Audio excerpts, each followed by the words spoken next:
కూడా ఏమవుతున్నారో గర్వం పడుతున్నారు. అసలు గర్వం ఎందుకు వస్తుంది అని చూసుకోండి. ఎప్పుడైతే నువ్వు దేవుని విడిచిపెడతావో, వాక్యసరిగా నువ్వు నడవకపోతావో, వాక్యం వినకపోతావో, ప్రతి మనిషి కూడా ఏం పెరుగుతుందంటే గర్వం అనేది చాలా మందికి పెరుగుతుంది. కాబట్టి అసలు గర్వం అనేది ఎలా వస్తుందంటే మనం చూసుకోండి.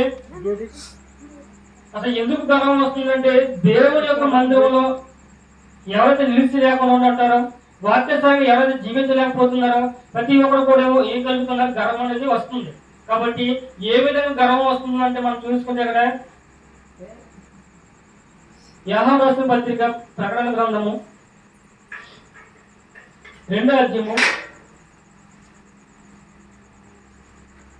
19వ వచనం.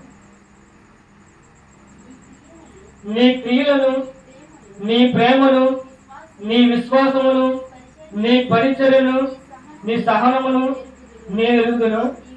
నీ మొదటి క్రియ కన్నా నీ కడపటి క్రియలు మరీ ఎక్కువైనది ఎరుగుదును.